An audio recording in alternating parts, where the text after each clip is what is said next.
अस्सलाम वालेकुम students, mute and question to test के लिए आज हम सीक्वेंस एंड सीरीज चैप्टर के कुछ एमसीक्यूज़ देखेंगे।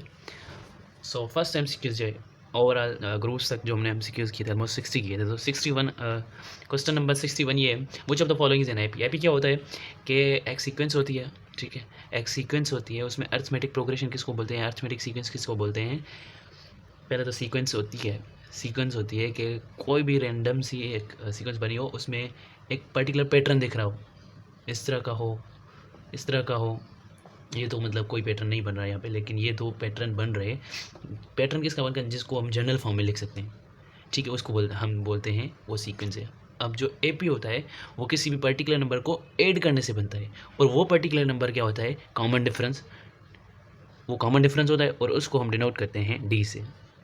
ऑप्शन ए में क्या हो रहा है, ऑप्शन ए में पहले 1 ऐड हो रहा है, 1 + 1 2, 1 ऐड हो रहा है, देन उसके बाद 5 ऐड हो रहे हैं, 2 + 5 = 7, 7 फिर 2 ऐड हो रहे हैं। मतलब कोई पर्टिकुलर पैटर्न नहीं हो रहा, पर्टिकुलर नंबर ऐड नहीं हो रहा, पर्टिकुलर एक नंबर ऐड हो रहा हो, देन वो सीक्वेंस क्या कहलाती है, अरिथमेटिक सीक्वेंस या अरिथमेटिक प्रोग्रेशन। जनरली एपी से डिनोट करते हैं। तो ये वाला तो एपी नहीं हुआ हमारा, ठीक है।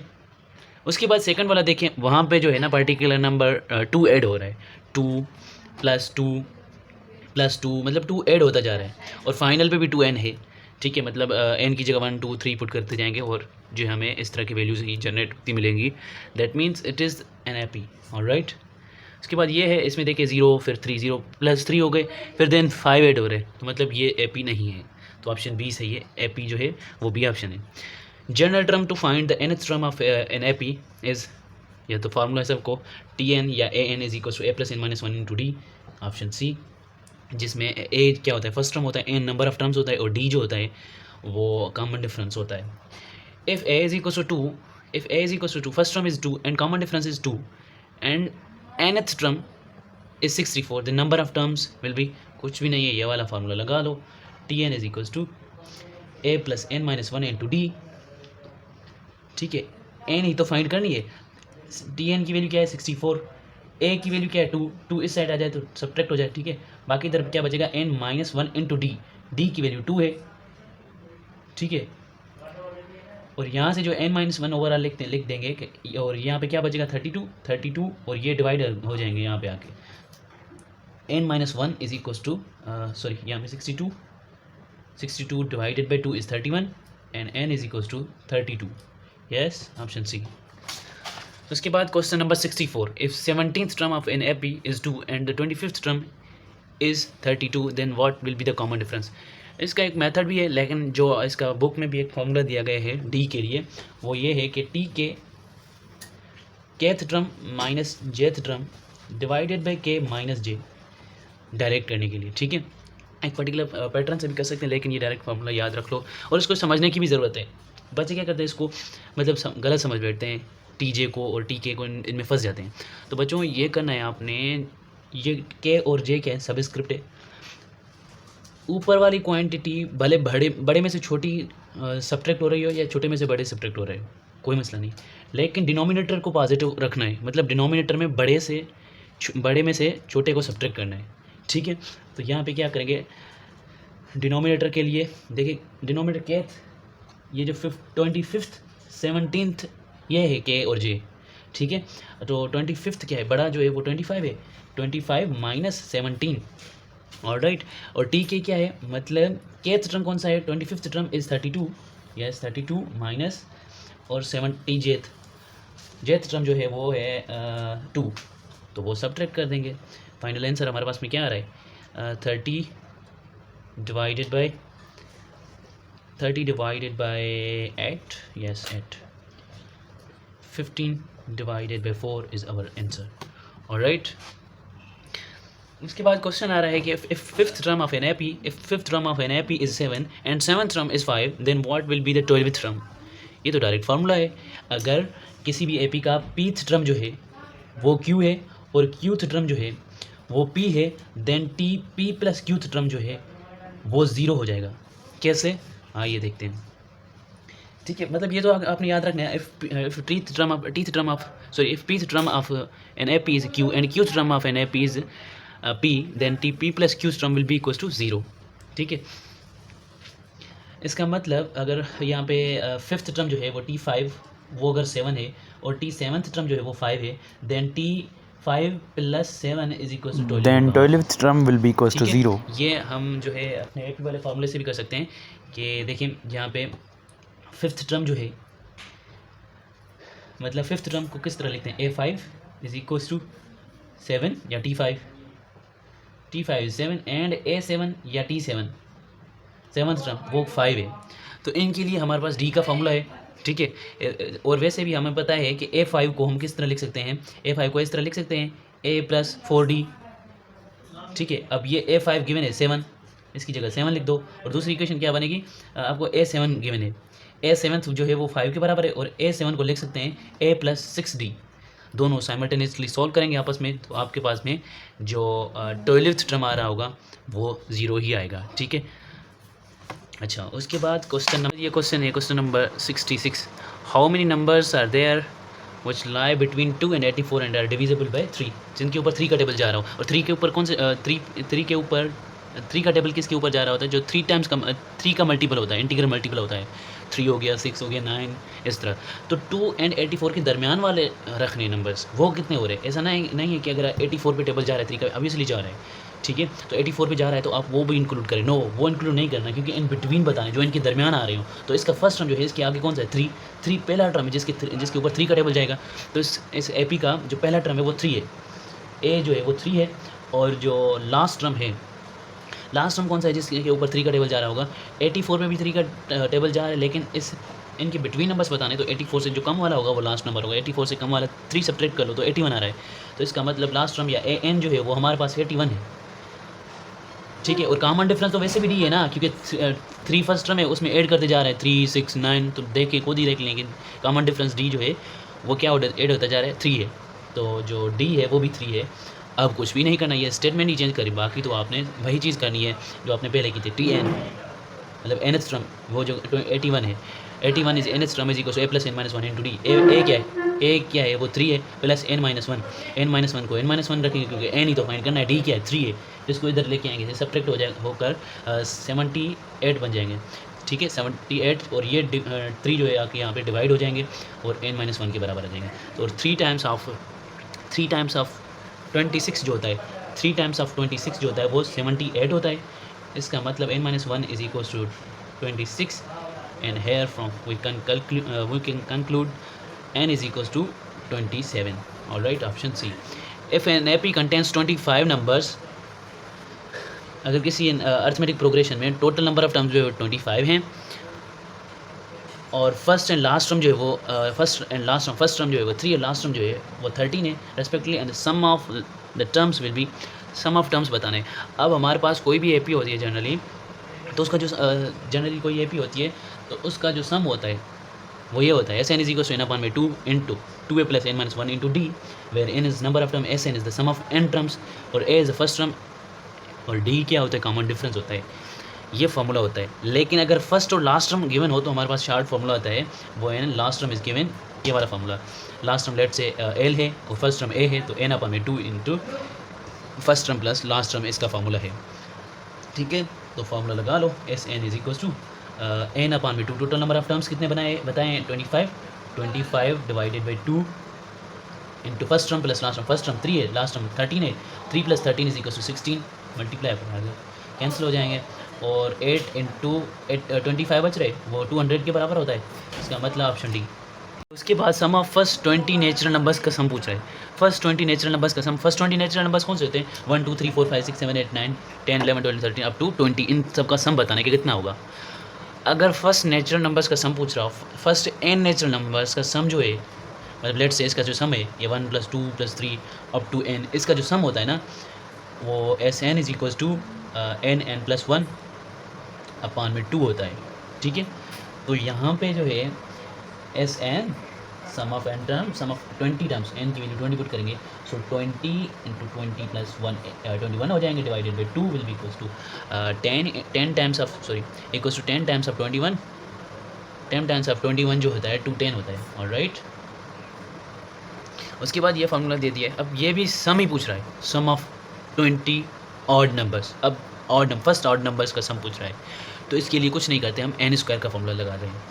अगर हमसे पूछे कि sum of first N odd numbers 1 + 3 + 5 + 7 up to so on up to 2n-1, क्योंकि इसका जो जनरल टर्म होता है वो 2n-1 होता है। इसका जो सम होगा वो होगा सिर्फ और सिर्फ n स्क्वायर कर दो, बात ख़त्म। इसमें भी ये कह रहा है कि मतलब फर्स्ट टर्म से लेके 20 टर्म्स, मतलब टोटल 20 टर्म्स है और ये जनरल टर्म है। 1 पुट करेंगे तो आपके पास 1 जनरेट होगा, 2 पुट करेंगे तो आपके पास 3 जनरेट होगा, यहाँ पे 3 पुट करेंगे तो आपके पास जो है वो 5 जनरेट होगा। ठीक है, इस तरह से वैल्यू पुट करते जाएंगे 20 तक। तो लास्ट टर्म क्या होगा, लास्ट टर्म मतलब 20 पुट करेंगे, 20 नंबर ऑफ टर्म्स का सम पूछ रहा है तो लास्ट टर्म 20 ही होगा। लास्ट टर्म 20 नहीं होगा, मतलब टोटल नंबर ऑफ टर्म इसमें 20 है। ठीक है, सो n की जगह 20 पुट करेंगे, 2 टाइम्स ऑफ 20 इज 40, 40 - 1 जो होता है 39 होता है, इसका लास्ट टर्म जो है 39 होगा। तो इनका सम बताना है, कुछ भी नहीं करना, टोटल नंबर ऑफ टर्म्स कितने 20, 20 का स्क्वायर कर लो, 20 का स्क्वायर कर लो, इसका मतलब 400 आंसर रिपोर्ट कर दो। उसके बाद ये है, ये भी है, ये इवन नंबर्स का सम होता है। इवन नंबर्स का सम जो है ना, sum of first N even numbers 2 + 4 + 6 up to so on up to 2n, इसका जो सम होता है वो n+1 के बराबर होता है। तो लगा लो फार्मूला, ख़त्म। 2 से लेके 50 तक टोटल नंबर ऑफ टर्म्स जो होते हैं वो 25 होते हैं।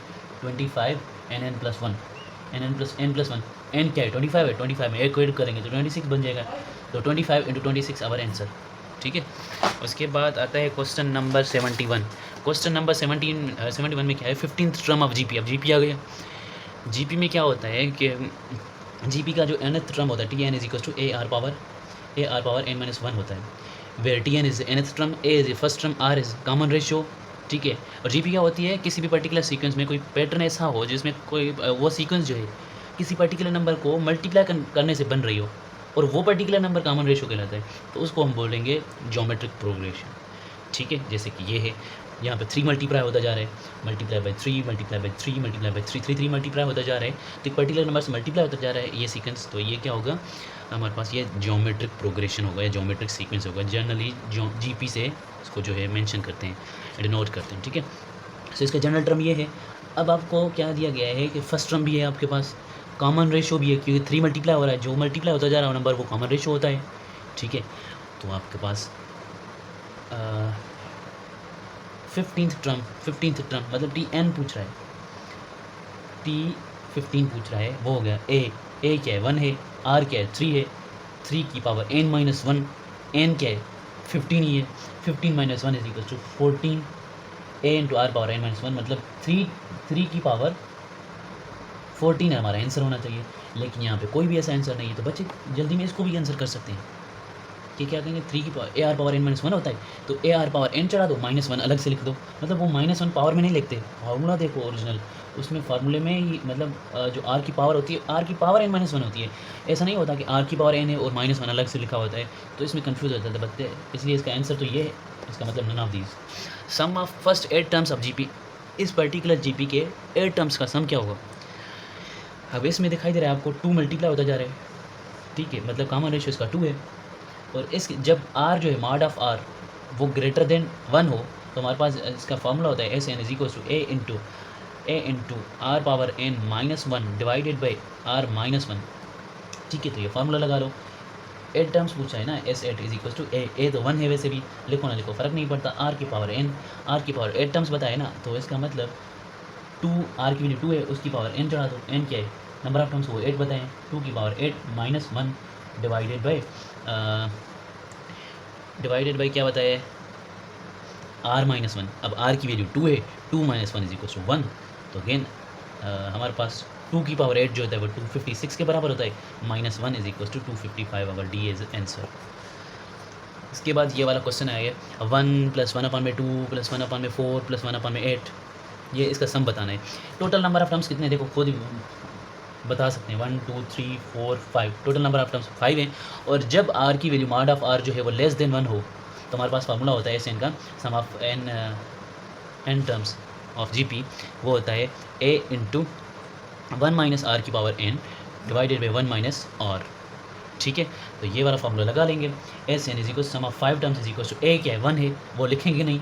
ठीक है, 1 मल्टीप्लाई होता है, कोई फ़र्क नहीं पड़ता, 1 - R की पावर n, R क्या है यहाँ पे 1/2 मल्टीप्लाई होता जा रहा है, 1/2 मल्टीप्लाई होता जा रहा है, तो इसका मतलब आर की जगह क्या रखेंगे 1/2 और टोटल नंबर ऑफ टर्म्स कितने हैं 5, तो 5 पावर चढ़ा दो डिवाइडेड बाई 1 माइनस आर की वैल्यू है 1/2, हाफ में से हाफ सब्ट्रैक्ट होता है तो अगेन हाफ ही बचता है, ठीक है 1 माइनस 1/2, जब देखो 1 को 1 लिख सकते हैं और हाफ को क्या लिखते हैं 0.5, 1 में से 0.5 गए अगेन 0.5 बचे तो 0.5 को अगेन 1/2 लिख सकते हैं, मतलब इसको कट करके 1/2 हमें आंसर कर सकते हैं इसका, ठीक है डिनोमिनेटर का सिर्फ। तो S5 जो है वो हमारे पास 1 माइनस ऊपर वाले क्या बन रहे हैं 1 माइनस 1/32 डिवाइडेड बाई 1/2, ठीक है इसको लिखेंगे तो ये हो जाएगा 32 minus 1 divided by 32 divided by 1/2 will be equals to 31 multiply by 2 divided by 32, इसका मतलब 30 सॉरी इससे कैंसिल होगा तो 31 डिवाइडेड बाई ये रहता है 31 divided by 16 is our answer, option है। ऑलराइट, उसके बाद हमारे पास ये लास्ट वाले क्वेश्चन पे आ जाते हैं। ये इनफिनाइट ज्योमेट्रिक सीक्वेंस है। इनफिनाइट ज्योमेट्रिक सीक्वेंस का जो सम होता है वो होता है sum of infinite geometric sequence is equals to geometric series equals to A upon में फर्स्ट टर्म अपॉन में 1 माइनस आर होता है, ठीक है। तो इसका जो सम होगा और ये कब यूज़ होता है जब आपका आर जो है माड ऑफ आर वो लेस देन माड ऑफ आर लेस देन 1 हो, ठीक है। यहाँ पे इसकी अगेन आर की वैल्यू क्या है 1/2 मल्टीप्लाई होता जा रहा है, ठीक है। तो लगा लो formula S infinity is equal to first term क्या है 1/2 है डिवाइडेड बाई 1 माइनस 1/2, क्योंकि आर की वैल्यू भी 1/2 है 1 माइनस 1/2 इज हाफ में से हाफ गया अगेन 1/2 बचेगा 1/2 से कैंसिल होकर 1 आंसर कर पाएगा, तो ऑप्शन ए हमारे पास में सही है। उसके बाद arithmetic mean between 3 and 13 is what.